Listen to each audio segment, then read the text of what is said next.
wabarakatuh. Sebelumnya terima kasih karena telah klik video ini. Tonton sampai akhir video ini dan jangan lupa like, comment, share, and subscribe. Dan jangan lupa juga follow IG aku di love.diswa_. Mari kita berteman, kita curhat-curhatan bersama di situ, oke? Jadi langsung saja di video kali ini aku akan membahas tentang mitos-mitos dan legenda-legenda yang masih dipercaya dan berkembang di masyarakat. Jadi langsung saja, nggak usah bertele-tele, aku langsung mau ceritakan saja. Tentunya legenda dan mitos-mitos ini tidak jauh dari area Jawa Timur. Oke, di kota mana aja? Langsung saja kita masuk ke cerita legenda yang pertama. Oke, jadi cerita legenda yang pertama ini berasal dari Kediri. Ya pasti cerita legenda Gunung Kelut. Waktu aku masih SMP kayaknya, itu ya di tahun 2014. Terakhir kali Gunung Kelut meletus. Dan ini sudah menjadi tempat wisata yang cukup digemari sih di Kabupaten Kediri. Aku sendiri juga pernah ke sana sama teman-teman aku. Capek banget sumpah, jalannya menuju ke kawah itu. Gunung yang memiliki ketinggian sekitar 1731 meter dari permukaan laut ini terletak di perbatasan kota Kediri, Blitar, dan Malang ya katanya. Ya sih, Malang ya enggak sih? Setahu aku kok perbatasan kota Kediri sama Blitar ya. Malang ya enggak sih? Iya mungkin ya. Yang jelas gunung ini sudah menjadi tempat wisata yang menarik bagi wisatawan sih. Terkenal akan nanasnya juga. Enak banget, legit banget nanasnya. Ulala. Oke, lanjut ke cerita. Kalau kita bicara tentang Gunung Kelut pasti tidak jauh dan tidak lepas dari cerita pengkhianatan Lembu Suro. Cinta yang dikhianati oleh Dewi Kilisuci. Kalian pasti udah tahu sih. Ya udahlah, asim aja. Dulu di kerajaan Kediri ada putri yang terkenal sangat cantik, putri dari Jenggala Mani. Nah, karena kecantikannya ini banyak laki-laki yang jatuh pada dirinya, jatuh hati pada sang Dewi Kilisuci ini, termasuk juga Raja Lembu Suro dan Mahesa Suro yang bukan dari bangsa manusia. Lembu Suro seorang yang bertubuh manusia namun berkepala lembu, dan Mahesa Suro seorang yang bertubuh manusia namun berkepala kerbau. Nah, mereka berdua ini melamar si Dewi Kilisuci ini. Namun Dewi Kilisuci ini enggan menerima lamaran dari Lembu Suro dan Mahesa Suro. Ya jelas sih ya, mana ada yang mau dilamar sama bangsa yang bukan dari manusia. Kan ngeri juga sih ya. Kalau aku sih juga nggak mau. Oke, lanjut ke cerita. Jadi karena Dewi Kilisuci ini kan bingung ya, mau menolaknya gimana ya kan. Mau menerima dia juga nggak mau lah dilamar sama si Lembu Suro dan Mahesa Suro ini. Tapi kalau mau menolak apa gitu.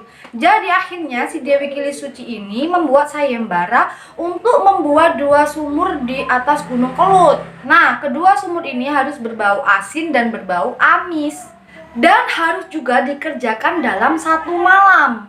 Nah, akhirnya dengan kesaktiannya si Lembu Suro dan Mahesa Suro ini, sumur itu selesai dibuat dalam 1 malam. Dewi Kilisuci pun kecewa. Ya kecewa sih, kok bisa berhasil gitu kan ya. Dan akhirnya dia tuh nggak kehabisan akal guys. Dia akhirnya menyuruh si Lembu Suro dan Mahesa Suro ini untuk membuktikan bahwa sumur ini memang benar-benar berbau amis dan berbau asin dengan cara masuk ke dalam sumur yang mereka buat tadi. Dan si Mahesa Suro dan Lembu Suro ini akhirnya menyetujui persyaratan dari Dewi Kilisuci tadi dengan masuk ke dalam sumur yang dibuat mereka. Ketika mereka masuk di dalam sumur, para prajurit Jenggala langsung menimbunnya menggunakan batu dan tanah, guys. Jadi mereka berdua ini ditimbun hidup-hidup di dalam tanah. Ngeri juga sih. Nah, di dalam situ, di dalam sumur situ, si Lembu Suro ini berteriak-teriak, guys, minta tolong sama masyarakat Kediri. Tapi nggak ada yang menggubrisnya. Akhirnya dia pun mengucapkan kutukan yang ditujukan kepada masyarakat Kediri. Si Lembu Suro ini berucap seperti ini, guys. Iyo, Kediri besok bakal petok piwalesku peng ra kapeng-kapeng. Yoiku Kediri bakal dadi kali, Blitar bakal dadi latar, Tulungagung bakal dadi kedung. Yang artinya, wahai orang-orang Kediri, Suatu saat akan tiba pembalasanku yang amat besar. Kediri akan jadi sungai, Blitar akan jadi daratan, dan Tulungagung akan menjadi danau atau perairan dalam. Nah, sejak saat itu si Dewi Kili Suci ini memilih mengasingkan diri menjadi seorang pertapa dan mendekatkan diri kepada Sang Ilahi untuk melindungi warga Kediri. Gitu guys. Percaya atau tidak percaya, yang jelas legenda itu sudah turun-menurun, dan setiap kali Gunung Kelut ini meletus pasti disangkut pautkan dengan pembalasan dendam si Lembu Suro ini guys. Kalian tahu nggak, Gunung Kelut ini sudah meletus hampir 30 kali dari tahun 1000 Masehi. Kayaknya. Iya bener nggak sih? Ya kayaknya dari 1000 Masehi dia udah meletus banyak 30 kali. Wow, sangat aktif sekali ya gunung ini. Dan aku punya satu cerita ini guys. Ini cerita dari temen aku yang dari Blitar. Waktu kemarin tahun 2014 kan ya, waktu Gunung Kelut itu meletus, kita kan kena efeknya ya. Aku yang dari Nganjuk itu kena efeknya. Katanya kan di berita-berita sampai Jakarta juga ada abu vulkaniknya kan, gitu katanya. Tapi anehnya kata temanku yang ada di Blitar itu dia nggak kena efeknya sama sekali loh. Dia kayak nggak ada abu vulkaniknya. Padahal kan jelas-jelas Blitar sama Kediri tuh lebih deket kan daripada Gunung Kelut ke daerah Nganjuk sini gitu loh. Aneh gitu loh. Kata teman aku, dia itu diceritain sama nenek-nenek mereka itu ya, di Kota Blitar itu dilindungi sama Dewi apa sih? Pokoknya ditutupi sama selendangnya, jadinya nggak sampai kena di langit Blitar itu abu vulkaniknya. Gitu sih katanya. Oke, lanjut ke mitos dan legenda yang kedua. Legenda yang kedua ini berasal dari kota Magetan. Iya, benar sekali, ada di Telaga Sarangan. Telaga Sarangan ini terletak di lereng Gunung Lawu, tepatnya di Kecamatan Pelosong, Kabupaten Magetan. Telaga ini memiliki luas sekitar 30 hektar dan berada pada ketinggian 1200 meter dari permukaan laut. Tempat wisata ini menjadi tempat yang digemari oleh muda-mudi sih, ya kan? Jujur aja kalian pasti pernah ke sana kan? Ya tentunya karena di sana kan hawanya enak, dingin, sejuk. Dan menurut aku telaganya itu juga indah banget kok ya kan? Dan tempatnya sendiri pun itu cocok banget buat spot foto untuk pengisi dan kebutuhan story WA ataupun snap Instagram kalian. Pasti itu kan? Karena memang indah sih, itu kan yang menjadi daya tarik Telaga Sarangan ini kan. Tapi asal kalian tahu, tempat ini juga nggak jauh-jauh dari yang namanya cerita legenda guys. Jadi katanya di Telaga Sarangan ini ada 2 naga besar yang menjaga Telaga Sarangan ini. Dan kedua ular naga inilah penyebab terjadinya Telaga Sarangan ini. Konon dulu terdapat pasangan suami istri petani bernama Kiai Calilung dan Nyai Cailung.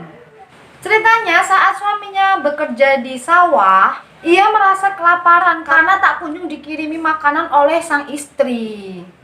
Jadi akhirnya sang suami pun mencari sesuatu yang dapat ia makan untuk mengganjal perutnya yang sudah kelaparan. Akhirnya dia menemukan seonggok telur raksasa. Akhirnya seonggok telur raksasa ini pun dibakar olehnya. Ih, udah tahu kan telurnya raksasa ya? Pasti kan udah nggak jelas gitu loh, masih aja dimakan. Gimana sih ini orang? Akhirnya dibakarlah ini telur, lalu dimakanlah oleh sang suami. Setelah dimakan dia akhirnya kenyang. Belum habis itu telurnya, masih sisa separuh. Dia belum habis. Ya jelas lah nggak habis, orang telurnya kan besar, raksasa. Nggak mungkin kan dia menghabiskan sendirian telur yang besar itu. Akhirnya karena masih separuh dia sisihkan. Akhirnya ketika istrinya datang mengirimkan makanan, si telur ini dimakan oleh sang istri. Dan setelah mereka berdua memakan telur itu, mereka merasakan panas dalam tubuhnya. Kan dibilangnya nggak percaya sih, kan nggak tahu itu telur apa, kok dimakan. Makan ya jongguragas re. Ih, oh sih. Karena merasakan panas yang begitu dahsyat di dalam tubuhnya, Akhirnya mereka pun menceburkan diri ke dalam pancuran di dekat sawah mereka. Nggak betah mungkin ya, karena begitu panasnya akhirnya dia menceburkan diri. Bahasanya apa sih, Rek? Pokoknya dia selelep, kelelep, bluron ning kono iku ya. Pokoknya intinya itu mereka mencebur di situ, di pancuran itu. Lama-kelamaan itu tubuh mereka mulai bersisi, guys, dan berubah menjadi naga. Dan pancuran yang mereka jeburi tadi, yang sing digawe nyemplung mau, itu akhirnya menjadi lebar dan akhirnya menjadi telaga Sarangan tersebut. Gitu guys ceritanya. Ih, kalian nggak takut kalau ke sana? Nanti tiba-tiba kalau ular naganya keluar gimana? Ya, tapi kan itu cuma mitosnya guys, kita nggak tahu kebenarannya, ya kan?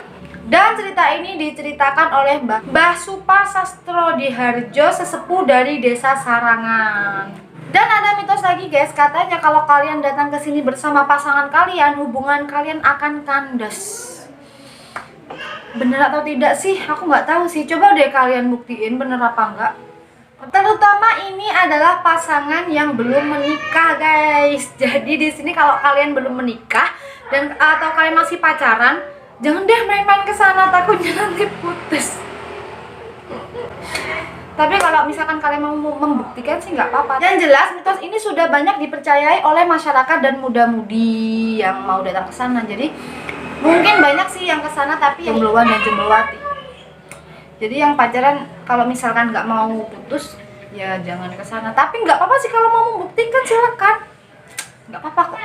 Jadi kebenarannya ini belum dipastikan ya guys. Tapi ya kalau misalkan kalian percaya mitos ini juga nggak ada masalah. Kalau misalkan nggak percaya juga nggak ada masalah gitu guys. Silakan main ke Telaga Sarangan, bagus kok tempatnya. Good, recommended. Oke, lanjut ke mitos dan legenda yang ketiga. Nah, jadi cerita legenda dan mitos yang masih dipercaya masyarakat yang ketiga ada di Pantai Kenjeran, Surabaya. Pantai yang terletak 9 km dari pusat kota Surabaya ini udah banyak banget yang menjuluki sebagai pantai yang angker ya. Karena dulu tuh juga pernah ditemukan ada jenglot ya di sini. Lu sempet kayak denger ada jenglot apa sih? Gitu, semacam kayak boneka gitu nggak sih? Yang jelas di pantai ini tuh terkenal serem gitu guys. Nah, apa saja mitos-mitos yang dipercayai masyarakat di pantai ini? Yang pertama, mereka itu percaya pantai ini pantai yang bisa merusak hubungan kekasih. Kebanyakan gitu sih, kalau misalkan main tuh kadang di pantai ini jangan sama pasangan, nanti kamu putus. Terus di tempat wisata ini kayak yang tadi itu di Telaga Sarangan itu kan juga bisa merusak hubungan kekasih juga gitu. Jadi banyak banget sih wisata yang mitosnya bisa merusak hubungan kekasih.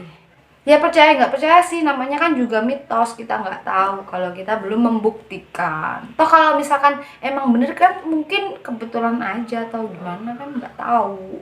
Jadi misalnya kalian sepasang kekasih dan mau main ke Pantai Kenjeran, ya pikir aja 2 kali. Dan yang kedua, pantai ini itu juga dikenal sebagai tempat kongsi para hantu. Jadi hantu-hantu itu pada rapat di sini semua, guys. Dan katanya di sini itu juga ada kerajaan siluman ular. Dan katanya semua jenis hantu yang ada di Indonesia yang menakutkan banget itu ada di sini juga, berkumpulnya di Pantai Kenjeran ini, guys. Oke, jadi menurut kalian gimana yang pernah main ke sana? Apakah pantainya seserem itu sih atau enggak? Coba komen di bawah.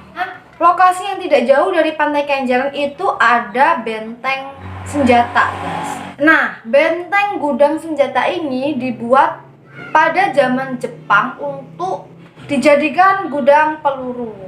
Setelah Jepang sudah tidak menguasai Indonesia, akhirnya benteng senjata ini dikuasai oleh arek-arek Surabaya. Nah, katanya waktu Inggris dulu menyerang, menggempur Surabaya, nah banyak arek-arek Surabaya yang mati di benteng ini Dan nggak ada acara pemakaman guys, jadi mati di situ udah menggeletak di situ, nggak tahu udah siapa itu yang ngurusin jenazahnya, nggak ada. Dan katanya sih sekarang di situ itu banyak sekali penampakan hantu tanpa kaki, hantu tanpa kepala, hantu tanpa lengan, ya pokoknya hantu-hantu yang serem-serem gitu sih guys. Dan Penteng itu sudah tidak terawat lagi guys, dan itu tidak dibuka untuk umum, jadi itu bukan tempat wisata. Kalau misalkan ada yang mau masuk itu harus izin dulu, karena benteng itu sudah di bawah pengawasan militer guys. Dan katanya perjalanan di Pantai Kenjeran ini ada tikungan yang sangat menakutkan, dan di situ udah banyak korban yang kecelakaan lalu mati di tempat. Tapi nggak di Kenjeran aja sih, yang jelas kalau misalkan tikungan itu memang rawan kecelakaan ya, jadi ya hati-hati aja kalau misalkan kalian mau berwisata sama teman-teman kalian melewati pegunungan atau kayak tikungan-tikungan yang tajam yang belok langsung naik, itu kan bahaya banget kan ya. Jadi ya hati-hati aja, jangan sampai tujuan kalian wisata tapi berujung kecelakaan, jangan sampai lah, naudzubillah. Oke, jadi langsung saja ke cerita legenda dan mitos yang masih dipercaya oleh masyarakat yang keempat. Nah, mitos yang keempat ini itu berasal dari kota aku, yaitu di Nganjuk guys. Dimana lagi kalau bukan di air terjun Sedudo. Ya benar sekali, di air terjun Sedudo ini memang banyak sekali sih mitos-mitosnya. Apa aja mitosnya? Langsung simak. Air terjun Sedudo ini sendiri memiliki ketinggian 105 meter dan terletak di ketinggian 1438 meter di atas permukaan laut. Nah, asal mula terjadinya air terjun Sedudo ini katanya dulu tuh ada sanak pogalan yang hanya seorang petani tebu dan mengalami kekecewaan dari penguasa zaman itu. Nah, karena sanak pogalan ini kecewa sama penguasa pada zaman itu, akhirnya dia bertapa guys. Dia bertapa di sekitar air terjun Sedudo tersebut. Dan tujuan atas tapanya ini adalah ingin menenggelamkan kota Nganjuk. Dia bersumpah untuk menenggelamkan desanya dengan membuat sumber air yang sangat besar. Nah, karena kesucian sanak pogalan inilah warga meyakini air terjun Sedudo mengandung beberapa khasiat. Salah satunya menjadi obat awet muda. Wah, kenapa sih lidah gue ini? Selain tentang sejarah tersebut, warga juga menduga secara ilmiah khasiat obat awet muda dari air terjun Sedudo ini diakibatkan oleh seseorang yang bernama Kiai Curigonoto. Nah, Kiai Curigonoto ini sengaja mengasingkan diri di sekitar air terjun Sedudo. Dalam pengasingannya ini, Kiai Curigonoto berniat untuk menjadikan hutan tersebut menjadi hutan rempah-rempah, karena merasa tanah di hutan ini cocok banget gitu loh untuk ditanami rempah-rempah. Lalu Kiai Curigonoto ini meminta raja dari kerajaan Kediri untuk mengirimi rempah-rempah ke tempat pengasingannya di sekitar air terjun Sedudo tadi. Nah, setelah Raja Kediri mengirimkan rempah-rempah ke tempat pengasingannya, di perjalanan ini yang tidak jauh dari air terjun Sedudo, tiba-tiba gerobak yang membawa rempah-rempah ini terguling ke air terjun Sedudo. Lalu rempah-rempah tersebut tumbuh subur hingga memenuhi hutan yang menjadi tempat sumber air terjun Sedudo. Sehingga air yang mengalir dari air terjun Sedudo ini mengandung banyak rempah-rempah dan menjadi obat awet muda. Nah, lanjut ke mitosnya. Konon katanya kalau misalkan kalian pasangan dan kalian main ke air terjun Sedudo, kalian akan mengalami yang namanya broken heart alias putus. Ya benar sekali. Banyak ya ternyata mitos-mitos yang mengatakan kalau kalian misalkan ke tempat wisata A, B, C, dan D, kalian akan putus dengan pasangan kalian jika kalian kesananya berdua sama pasangan. Mitos dari pantangan ke air terjun Sedudo dengan membawa pasangan ini pun masih berkembang dan dipercayai sampai saat ini.